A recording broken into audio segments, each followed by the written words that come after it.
sur Contalia TV pour aborder cette fois-ci l'étude des organes de gestion dans l'ASA de type dualiste. Alors, en effet, je vous avais expliqué très rapidement qu'il existe deux modes d'organisation de l'ASA. L'ASA de type classique, que nous avons étudié longuement, et l'ASA de type nouveau, ou de type dual, ou de type dualiste, qui a été mise en place pour répondre aux critiques qui étaient adressées à l'ASA de type classique. Alors, il y avait pas mal de critiques. Je ne vais pas toutes vous les exposer parce que, d'abord, l'ASA de type classique a évolué au cours des années et certaines des critiques en question ne sont plus d'actualité aujourd'hui. Et je vais me contenter de la critique la plus importante qui était faite à l'ASA de type classique, qui était que la distinction n'était pas très claire dans ce mode d'organisation, et vous l'avez vu, entre la gestion proprement dite et le contrôle de la gestion.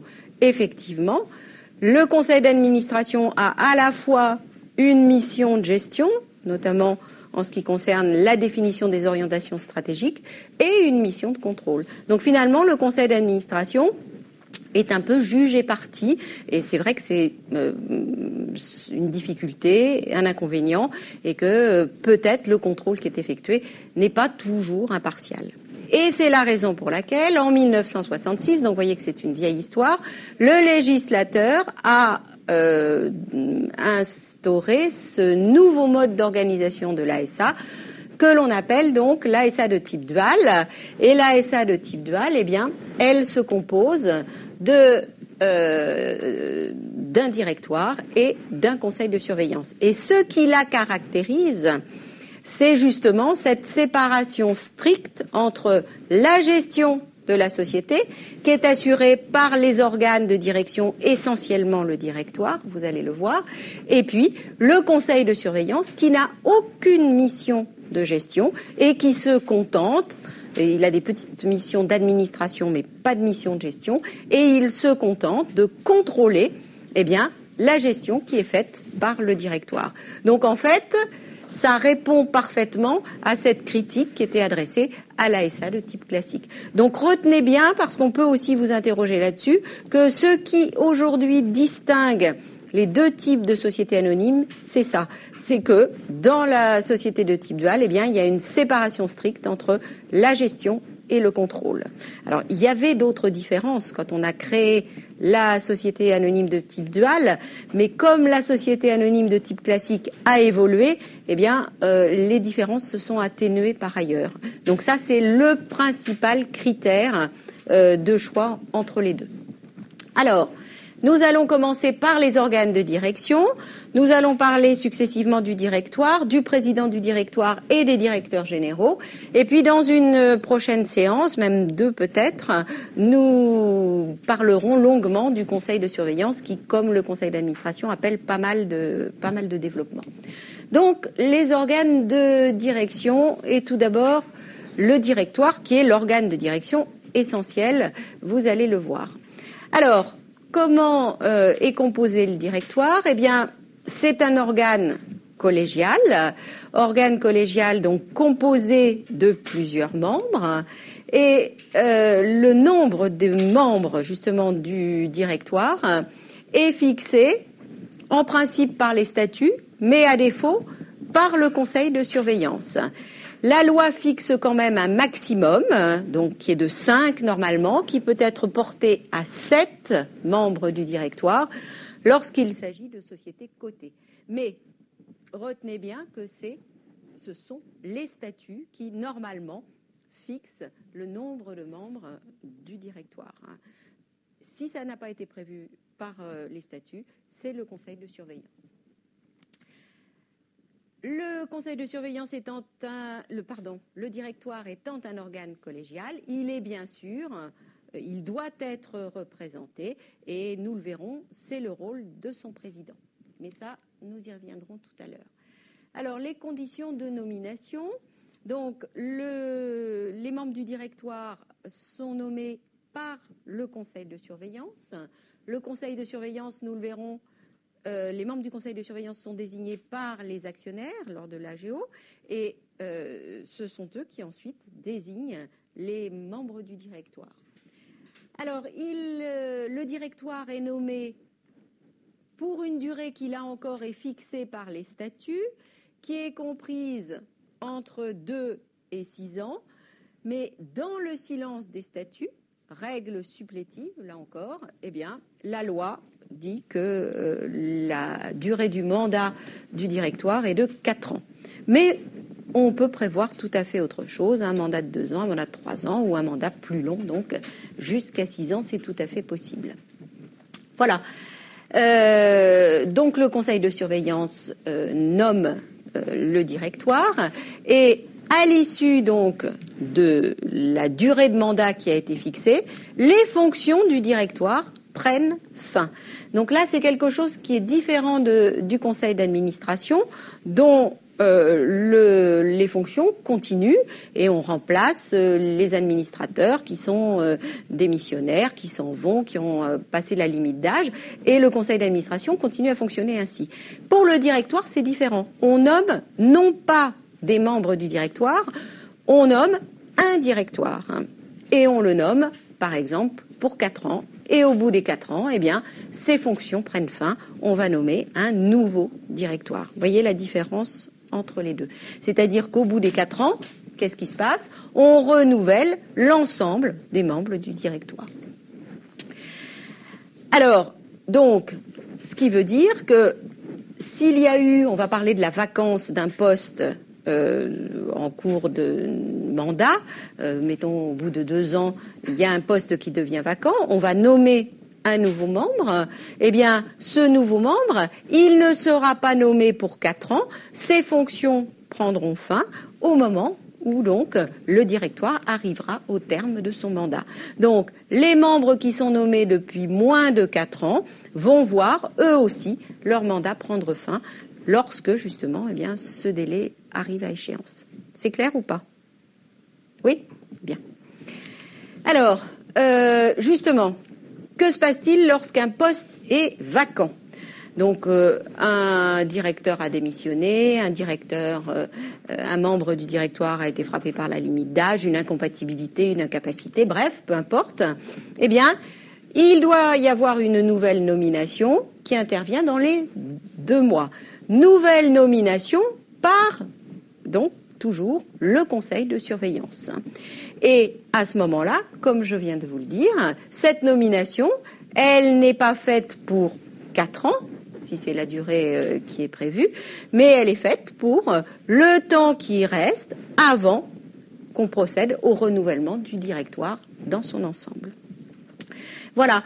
Je vous fais observer que, à la différence du conseil d'administration, où il y a une possibilité de cooptation, c'est-à-dire que le conseil d'administration désigne lui-même un remplaçant, ensuite c'est validé par la GO. Là, ça n'est pas le cas, il n'y a pas de cooptation au sein du directoire. C'est le conseil de surveillance qui doit nommer un nouveau membre.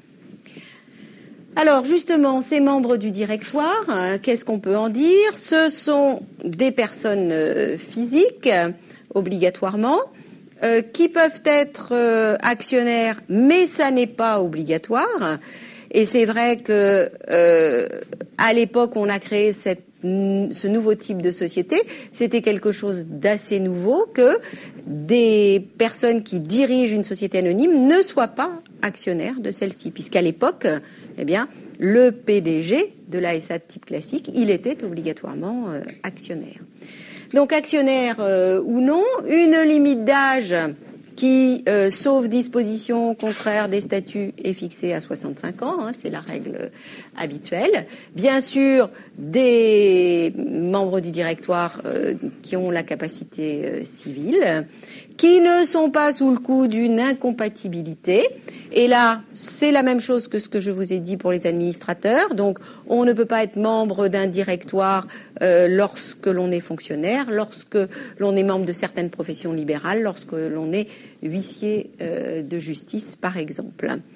Et attention, il y a une autre incompatibilité très importante, c'est que si on est membre du directoire, on ne peut pas être membre du conseil de surveillance. Donc ça, c'est fondamental. Et pourquoi? en application de ce que je vous ai expliqué à l'instant, c'est qu'il y a une séparation entre la direction et le contrôle. Donc celui qui dirige, qui est membre du directoire, ne peut en aucun cas faire partie du conseil de surveillance et donc contrôler la gestion qui est effectuée. Tout ça est tout à fait logique. Donc les incompatibilités habituelles plus cette incompatibilité spécifique. Membre du directoire, impossibilité de siéger au conseil de surveillance. Les membres du directoire sont rééligibles sans limite, sauf, comme toujours, dispositions contraires des statuts. Parlons maintenant du cumul des mandats. Alors, cumul des mandats, je suis allée un petit peu vite, Natacha. Donc, ils sont rééligibles sans limitation, sauf clause contraire des statuts. Donc, sur cette règle-là aussi, eh bien, il y a toujours la possibilité de mettre une clause spécifique dans les statuts. Donc, c'est une règle supplétive. Règle supplétive, rappelez-moi qu'on oppose aux règles impératives ou, autre terme pour les règles impératives, les règles qui sont d'ordre public, c'est-à-dire qu'on ne peut pas les écarter par des dispositions particulières. Alors, le cumul des mandats. En ce qui concerne les membres du directoire, il y a une symétrie parfaite avec ce que je vous ai dit à propos du directeur général de l'ASA de type classique. C'est-à-dire que on ne peut exercer qu'un seul mandat de membre du directoire dans des SA qui ont leur siège social en France. Et d'ailleurs, en l'occurrence, on assimile les fonctions de membre du directoire aux fonctions de directeur général en la matière. Il y a quand même des exceptions et un deuxième mandat est possible dans une société qui est contrôlée par celle au sein de laquelle on a déjà un premier mandat, ou deuxième possibilité, autre exception, sont deux exceptions différentes, possibilité d'avoir un second mandat dans une SA qui n'a aucun lien avec la première, mais à condition qu'aucune des deux SA ne soit cotée. Donc ce sont exactement les mêmes limites que pour le directeur général et les mêmes exceptions. Avec la même règle que je n'ai pas fait apparaître, mais que vous pouvez noter, c'est que les deux exceptions sont cumulables. Donc il peut y avoir un premier mandat, un second mandat dans une société contrôlée, et puis un troisième dans une société qui n'a aucun lien avec les deux autres, et à condition, évidemment, que les sociétés en question ne soient pas cotées en bourse. Ce qui veut dire que si elles le sont, si elles sont admises sur un marché réglementé, eh bien à ce moment-là, on n'est plus dans le cadre d'une exception et il va falloir renoncer à ce mandat social. Alors, le cumul avec un contrat de travail maintenant. Donc là, la règle est assez simple. Le cumul est toujours possible. Il n'y a pas donc cette condition d'antériorité que nous avions vue pour les administrateurs, mais ce qui veut dire que, à la différence d'un administrateur, un membre du directoire peut devenir salarié de la société anonyme. C'est tout à fait possible, mais évidemment, on est toujours dans les mêmes règles, c'est-à-dire que, là encore, je ne l'ai pas fait apparaître, mais il faut un emploi effectif, il faut des fonctions distinctes des fonctions de direction, donc des fonctions techniques, des fonctions d'administration, enfin directeur administratif par exemple, directeur financier, directeur commercial, et puis il faut un lien de subordination. Il s'agit évidemment dans ce cas-là d'une convention réglementée dans l'hypothèse où donc un membre du directoire devient salarié de l'ASA. Lorsque c'est l'inverse, il n'y a pas de convention réglementée. Lorsqu'un salarié devient membre du directoire, on n'est pas dans le cadre des conventions réglementées. C'est lorsqu'un dirigeant conclut donc un tel contrat, mais d'autres aussi, avec la société donc qui lui a confié le mandat social. Voilà, révocation maintenant des fonctions de membres du directoire. Eh bien, si un membre du directoire est titulaire également d'un contrat de travail, le fait qu'on mette fin à ses fonctions de membre du directoire n'a aucun effet sur le contrat de travail qui va se poursuivre normalement. Donc on ne peut pas suspendre ou rompre le contrat de travail d'un membre du directoire qui a été révoqué ou éventuellement d'ailleurs qui a démissionné sous ce prétexte-là. Le contrat de travail va continuer à produire ses effets. Ce sont deux choses qui sont complètement différentes. Et c'est logique, puisqu'il s'agit d'un contrat de travail qui porte sur un emploi effectif et avec des fonctions distinctes. Donc c'est tout à fait normal. Alors justement, parlons de la fin des fonctions du directoire.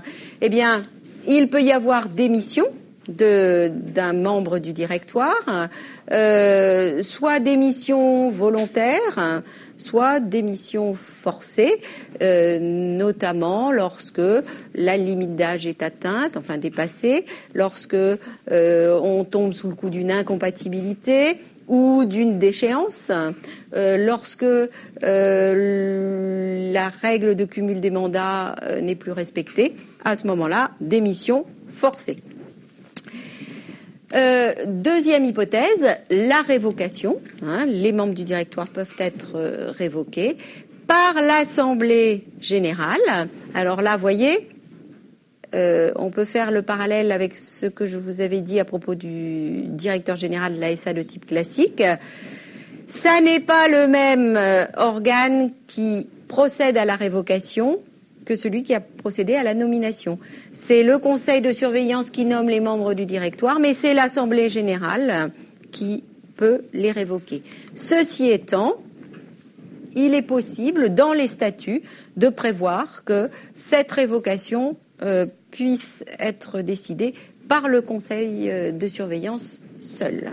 Donc ça, c'est parfois prévu parce que la réunion de l'Assemblée générale, c'est un petit peu lourd, mais si ça n'est pas prévu dans les statuts, eh bien, ce sera l'Assemblée générale uniquement qui pourra donc procéder à la révocation des membres du directoire. Alors, là aussi, il y a eu une évolution. Il y a peu de temps encore, l'Assemblée générale ne pouvait révoquer un membre du directoire que sur proposition du conseil de surveillance. Ça, c'est terminé.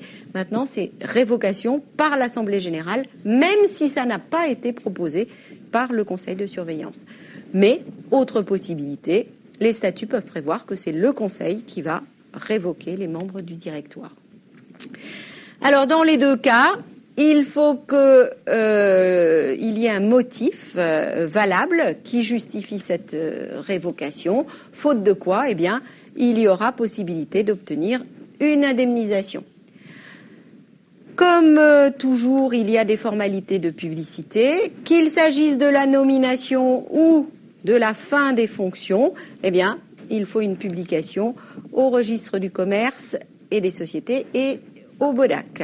Donc, fin des fonctions, qu'il s'agisse d'une démission, d'une révocation, peu importe, du moment qu'il y a un membre du directoire qui n'est plus en poste, eh bien, l'information doit être portée à la connaissance des tiers, faute de quoi, eh bien, elle leur est, comme toujours, inopposable.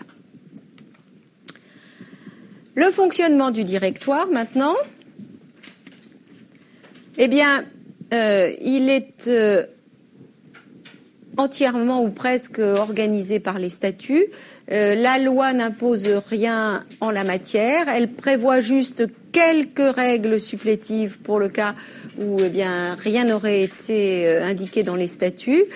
Alors, par exemple, la loi n'exige pas de quorum. Donc, le directoire peut valablement délibérer, quel que soit le nombre de membres présents. Donc là, différence avec ce que nous avions dit à propos du conseil d'administration. Donc pas de quorum, pas de possibilité de représentation.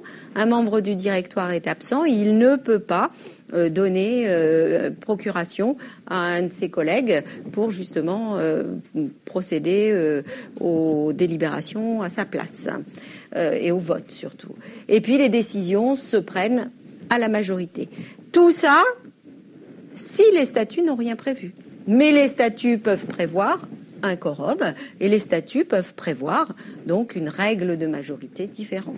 Ça ne pose aucun problème.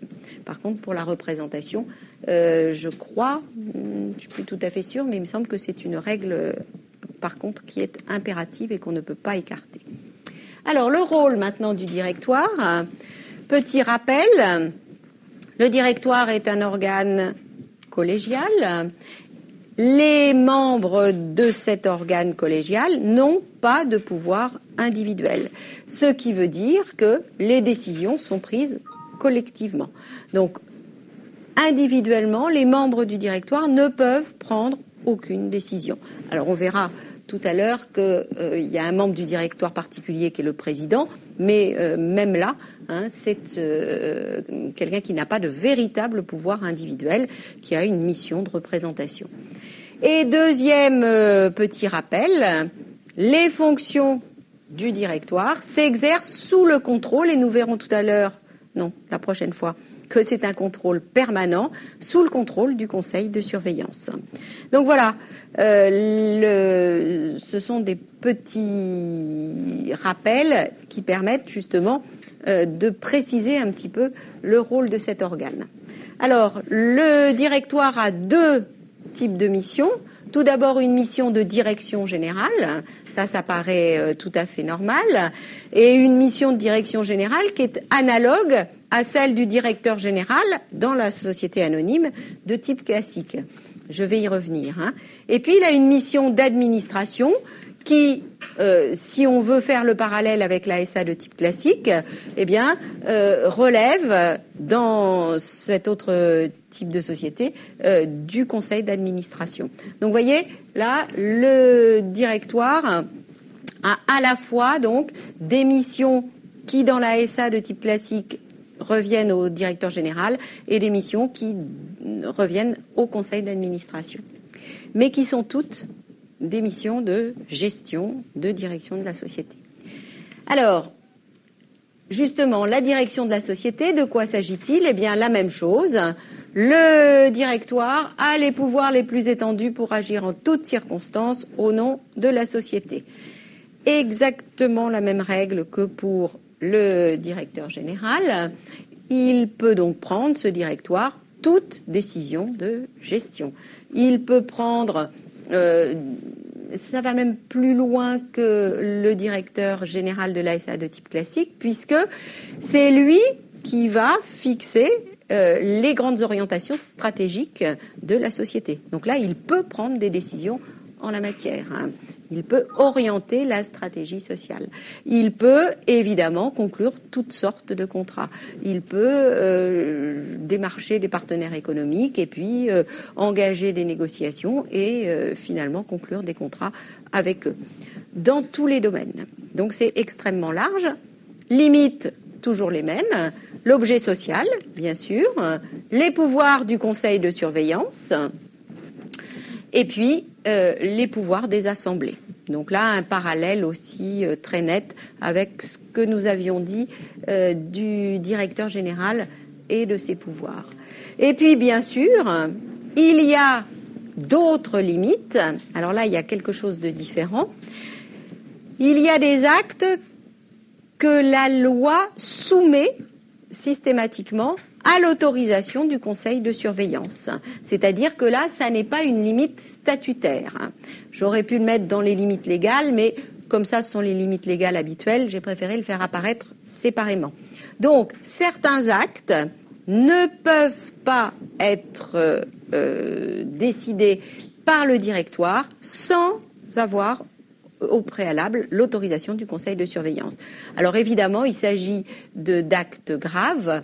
Alors, quelques exemples. La cession d'un immeuble social. Lorsqu'il s'agit d'une SA de type dualiste, eh bien, c'est une décision qui est forcément soumise à autorisation préalable. Les sûretés, les cautions, les avals, les garanties, ça, c'est quelque chose que l'on retrouve également dans la société anonyme de type classique. Et puis enfin, limites statutaires que l'on retrouve également. Et on peut très bien dans les statuts prévoir que certains actes, et c'est souvent lié à un certain montant d'engagement, comme ce que je vous avais dit pour le directeur général, sont soumis à l'autorisation préalable du conseil de surveillance. Par exemple, des emprunts qui vont dépasser un certain montant. Voilà. Ça, c'est quelque chose qui est extrêmement fréquent et donc qu'on retrouve aussi bien dans la SA de type classique que dans la SA de type dual.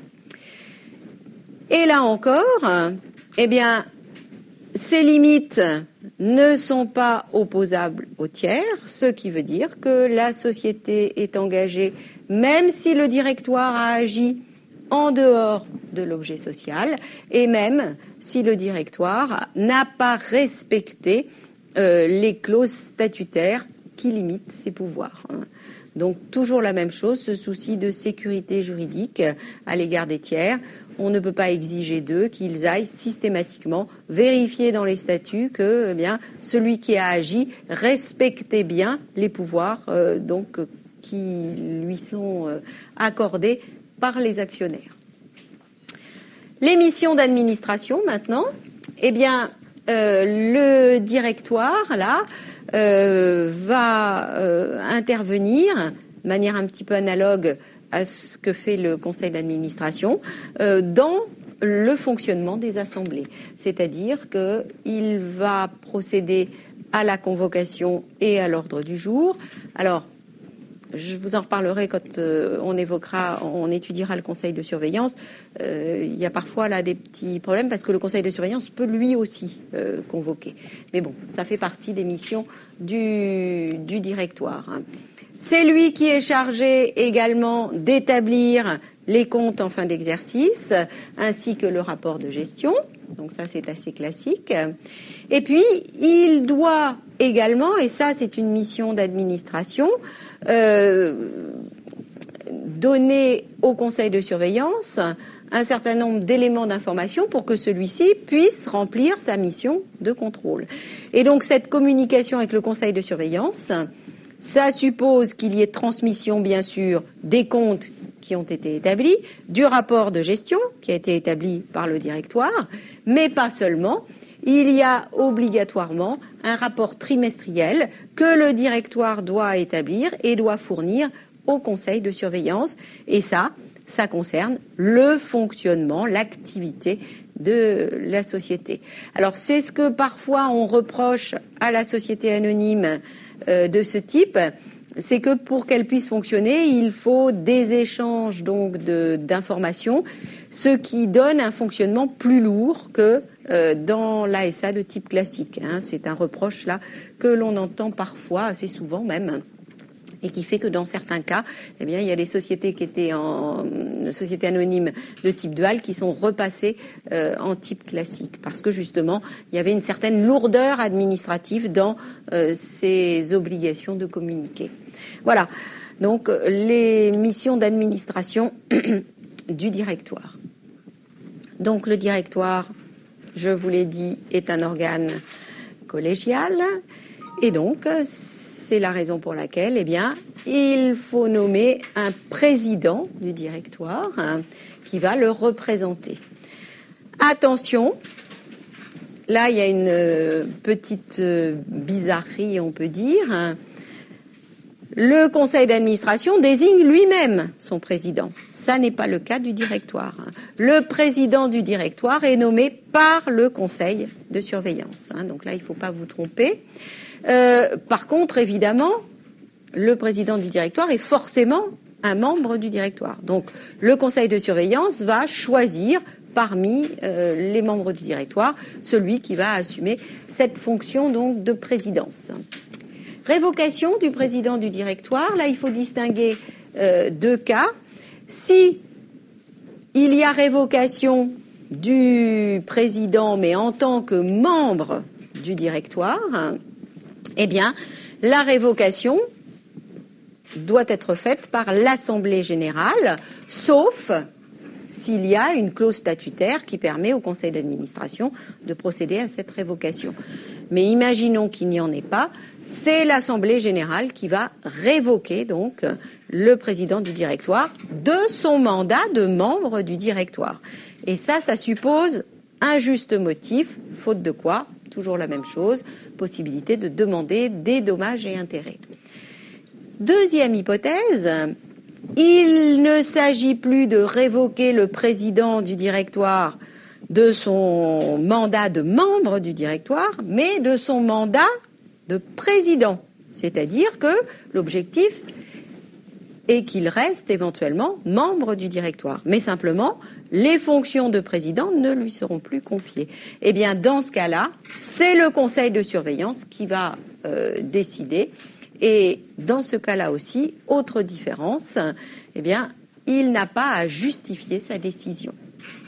Voilà.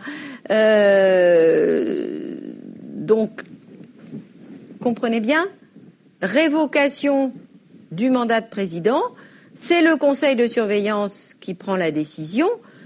Il n'y a pas besoin qu'il y ait une clause dans les statuts qui le prévoient. C'est la règle légale. Donc le conseil d'administration révoque le président de son mandat de président. Et là, il n'a pas à justifier sa décision. Et comme je le disais à l'instant, eh bien dans cette hypothèse-là, le président qui a été révoqué de son mandat de président, ça ne l'empêche absolument pas de rester en poste en tant que membre du directoire. Voilà. Sauf si, à ce moment-là, ce qui arrive quand même parfois dans ces hypothèses-là, il décide lui-même de quitter son poste. Donc ça, ce sont des hypothèses quand même fréquentes. Mais voilà, s'il ne le souhaite pas, il peut rester membre du directoire alors qu'il a été révoqué en tant que président de ce directoire. Le rôle de ce président, eh bien, c'est la représentation de la société auprès des tiers. Donc, c'est tout à fait logique. Le directoire étant un organe collégial, il faut bien qu'il y ait quelqu'un qui agisse en son nom et au nom de la société. C'est donc le président du directoire. Mais attention, il ne fait qu'appliquer les décisions, justement, qui ont été prises collectivement. Je vous l'ai dit, les membres individuellement n'ont pas de pouvoir personnel. Et tout se décide collectivement, collégialement. Donc il applique les décisions du directoire, pas de pouvoir de décision personnelle, individuelle.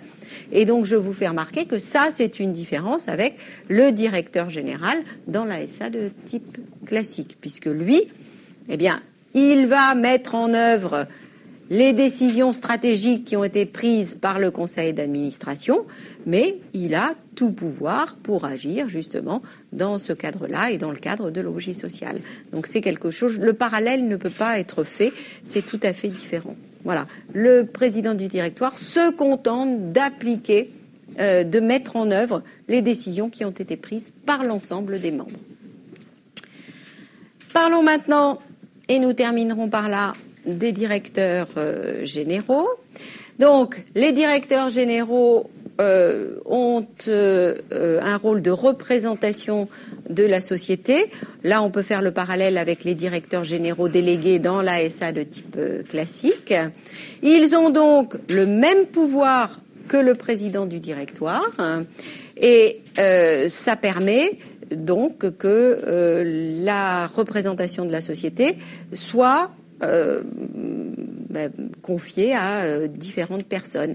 Et ça, eh bien, comme pour les directeurs généraux délégués, donc c'est la formule qui est utilisée pour la SA de type classique, eh bien, ça va viser essentiellement des sociétés de taille importante. Parce que, eh bien, justement, le président du directoire a beaucoup de tâches finalement et il a besoin d'être assisté dans sa mission. Alors, nomination de ces directeurs généraux, eh bien, cette nomination se fait si c'est prévu par les statuts. Il y a des sociétés anonymes dont les statuts ne prévoient pas du tout cette modalité et donc où on ne peut pas nommer de directeurs généraux. Comme toujours, si les statuts ne le prévoient pas, on peut les modifier pour que justement cette possibilité existe. Alors, ce sont donc des membres du directoire et ils sont nommés par le conseil de surveillance. Donc là, rien de bien extraordinaire, si ce n'est que là, on ne peut plus faire le parallèle avec les directeurs généraux délégués, puisque le président du directoire n'a pas à intervenir. Souvenez-vous, je vous avais dit que le conseil d'administration pouvait nommer des directeurs généraux délégués sur proposition du directeur général. Il pouvait les révoquer sur proposition du directeur général. Et le sort de ces directeurs généraux délégués était très lié à celui du directeur général, puisque lorsque celui-ci cessait ses fonctions, eh bien, à l'arrivée d'un nouveau directeur, eh bien, eux-mêmes voyaient leur mission prendre fin. Alors que là, c'est tout à fait différent. C'est donc le conseil de surveillance qui va décider et choisir librement donc ses directeurs généraux ou ce directeur général. Donc voilà une petite différence avec le fonctionnement dans l'ASA de type classique. La révocation, eh bien, la révocation, là, elle n'est pas faite par le conseil de surveillance, elle est faite par l'Assemblée générale et elle ne peut se faire que pour un juste motif. Donc, vous voyez, là, c'est la même chose que ce que je vous ai dit tout à l'heure. Le conseil de surveillance nomme les membres du directoire, c'est l'Assemblée générale qui les révoque, sauf s'il y a une clause statutaire qui prévoit que le conseil puisse le faire. Donc là, c'est pareil, c'est le conseil qui nomme les directeurs généraux, mais par contre, c'est l'Assemblée générale qui les révoque. Remarque donc, pour terminer, mais vous l'avez compris, tout ça n'est pas lié à l'intervention du président du directoire. Il peut y avoir nomination d'un directeur général sans que le président du directoire l'ait demandé. Il peut y avoir révocation d'un directeur général sans que le président du directoire, là encore, l'ait proposé. Donc on est vraiment dans une mission qui est indépendante du président du directoire et qui donc relève du conseil de surveillance et, pour la révocation, de l'Assemblée générale. Voilà, donc leurs fonctions ne sont pas liées, donc c'est la même chose. Si jamais le président du directoire quitte ses fonctions, il démissionne, il est atteint par la limite d'âge, il est donc révoqué, eh bien, dans cette hypothèse-là, ça ne va pas empêcher les directeurs généraux de continuer leur mission, même lorsqu'il y aura un nouveau président du directoire qui sera nommé. Donc, vous voyez la différence entre les deux, mais vous voyez l'ensemble des règles est cohérent, puisque donc, il n'y a pas d'intervention du président du directoire. Pourquoi ? Parce que justement, les directeurs généraux sont indépendants de ce président et les fonctions des uns et des autres ne sont absolument pas liées et interdépendantes. Dernière petite chose, oui, j'allais l'oublier, mais ça va prendre 1 minute, vous allez voir. Le directeur général unique, c'est vrai que j'ai tendance à l'oublier, eh bien c'est une possibilité que la loi offre lorsque la société a un capital inférieur à 150 000 €. Eh bien, on estime que il n'est pas forcément nécessaire d'avoir un organe collégial qui dirige la société. Et donc, il y a un seul membre du directoire que l'on appelle donc le directeur général unique. Donc là, j'ai fait une petite erreur de frappe. Donc, directeur général unique et qui va réunir entre ses mains à la fois les pouvoirs du directoire, bien sûr, mais aussi les pouvoirs du président du directoire. C'est-à-dire qu'à la fois, il va prendre les décisions de gestion, il va avoir aussi la mission d'administration de faire fonctionner les assemblées, mais il va aussi représenter la société auprès des tiers. Voilà, donc c'est un fonctionnement qui est plus simple, évidemment, dans cette hypothèse-là. L'objectif étant, dans la mesure où pour des sociétés de cette importance-là, ça ne justifie pas l'intervention de plusieurs membres du directoire, eh bien de limiter aussi le coût du directoire, puisque bien sûr tous les membres sont rémunérés. Donc voilà, il nous restera à parler, très longuement je vous l'ai dit, du conseil de surveillance, mais ça n'est pas pour cette fois.